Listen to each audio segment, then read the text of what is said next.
राजनीतिक इस्तेमाल हो रहा है क्या? विशुद्ध राजनीतिक इस्तेमाल।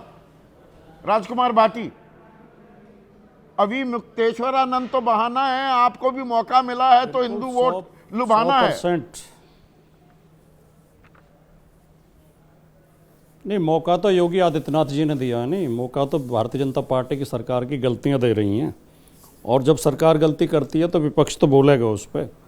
देखिए, हम तो शुरू के दिन से आरोप लगाते रहे हैं, और ये आरोप हमारा सिद्ध हुआ है, और ये भारतीय जनता पार्टी का चरित्र उजागर हुआ है। बाकी तो सब बहानेबाजी हैं, परंपरा का नाम लेना, इसका उसका नाम लेना, कि जो भारतीय जनता पार्टी का समर्थक नहीं है, जो भारतीय जनता पार्टी से सरकार सारा सवाल करेगा या सरकार से सवाल करेगा, उसे ना तो ये भारतीय मानते हैं, उसे ना ये हिंदू मानते हैं, उसे ना ये पत्रकार मानते हैं, और अब तो हद ये हो गई कि उसे शंकराचार्य भी नहीं मानते हैं। अगर शंकराचार्य भी है तो उसे भी नोटिस दे देंगे कि हम आपको शंकराचार्य ही नहीं मानते, क्योंकि आप बीजेपी से सवाल कर रहे हैं।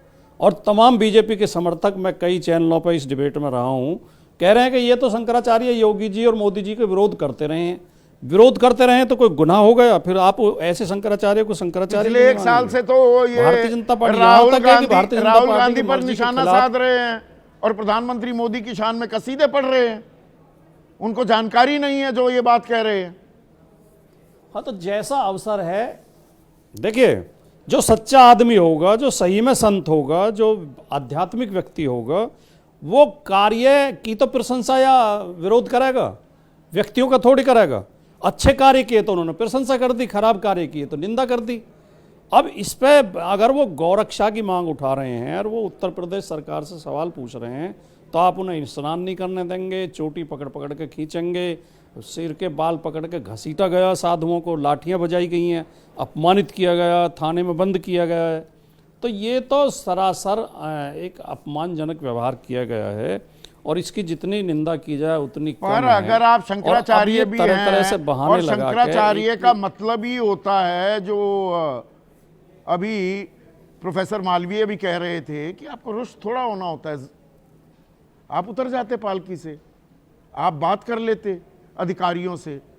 मौनी अमावस्या पर अलग से शाही स्नान की व्यवस्था नहीं होती, इसमें जिद करना कितना वाजिब था।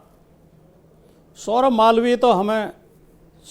मालवीय हमें संत की परिभाषा बता रहे थे कि संत तो ऐसे होते हैं, संत तो वैसे होते हैं, संत में तो गुस्सा होना ही नहीं चाहिए, बहुत उदार, बहुत मृदुभाषी होना चाहिए। तो योगी आदित्यनाथ जी को संत मानते हैं, सौरभ मालवीय नहीं मानते। योगी जी तो रोजाना उग्रता की भाषा बोलते हैं, रोजाना धमकी की भाषा बोलते हैं, गाली तक दे देते हैं। वो तो ऑन कैमरे पे गाली उनकी रिकॉर्डेड है, वो सारी उस पर मौजूद है पब्लिक डोमेन में। वो तो कभी गर्मी निकालने की बात करते हैं, कभी डेंटिंग पेंटिंग निकालने की बात करते हैं। तो ये परिभाषा क्या किसी विशेष साधुओं के लिए लागू होती है? सारे साधुओं पर लागू होती है।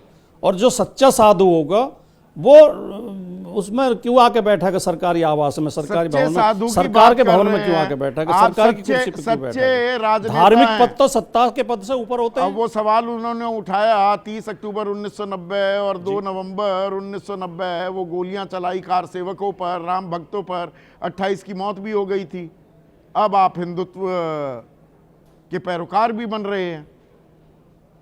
नहीं, ये सवाल भी बहुत महत्वपूर्ण है संदीप जी जो आप उठा रहे हैं। आज जो लोग ये तर्क दे रहे हैं, अभी हमारे मित्र वाजपेयी जी भी कह रहे थे कि व्यवस्था तो पुलिस ही देखेगी, नहीं, जहां पुलिस रोके वहां रुक जाना चाहिए।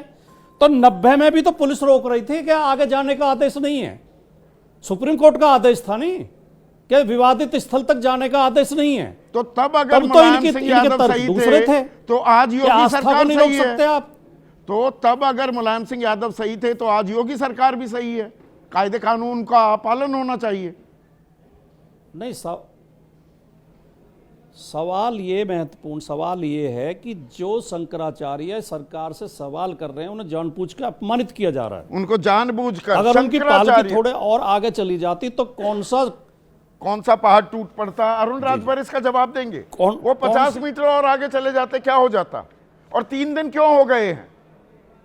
शंकराचार्य सनातन धर्म के सबसे बड़े प्रतीक हैं, इस बात से तो इनकार नहीं किया जा सकता ना।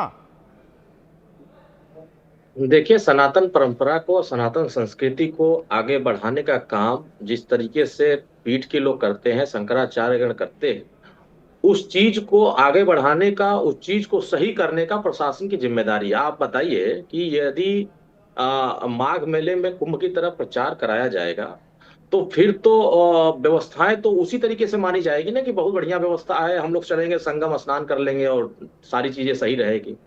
एक तरफ होता है कि सतुआ बाबा के लिए पूरी प्रोटोकॉल होती है, पूरा बैरिकेटिंग होती है, सतुआ बाबा स्नान करते हैं और अच्छे तरीके से ये वो पिछला सवाल अपने स्थल तक पहुंच जाते हैं। लेकिन बात जब प्रशासन की होती है, तो जो प्रशासन गलतियों को सुधारने का प्रयास करना चाहिए था, जिस प्रशासन को उस गलती को बढ़ाने का प्रयास किए, उसको रोकने की बजाय उसने और आग लगाने का काम किया। यहाँ पर अब सर्टिफिकेट प्रशासन नहीं दे सतीश सकता। भट्ट है, मोहाली वासी अब हैं। इसमें जो एक मिनट अरुण साधु भाई, संतों को मानने वो कह वाले रहे लोग हैं, हैं। ये आप ही की बात में बात जोड़ रहे हैं, ये कैसी हिंदूवादी सरकार है जो SIR की तर्ज पर संतों से उनका प्रमाण पत्र मांग रही है। आप तो आम आदमी से प्रमाण पत्र मांग रहे थे, अब संत भी अपना प्रमाण पत्र दे कि हाँ जी देखिए मैं इसलिए शंकराचार्य हूं। देखिए होता क्या है कि सनातन परंपरा में आस्था होती है। शंकराचार्य हम माने या ना माने, ये हमारी विषय है। प्रशासन सर्टिफिकेट नहीं दे सकता कि ये शंकराचार्य तो ये होंगे गलत या कर रही नहीं है ना होंगे। सरकार गलत नहीं, कर रही है। नहीं, सरकार नहीं कर रही है, वहां के स्थानीय प्रशासन कर रहा है ना। अच्छा, उस प्रशासन की स्थानीय इतनी प्रशासन मजाल को व्यवस्था देने के लिए इस सरकार में। ने लगाया अच्छा, हुआ है। प्रशासन की गलती है।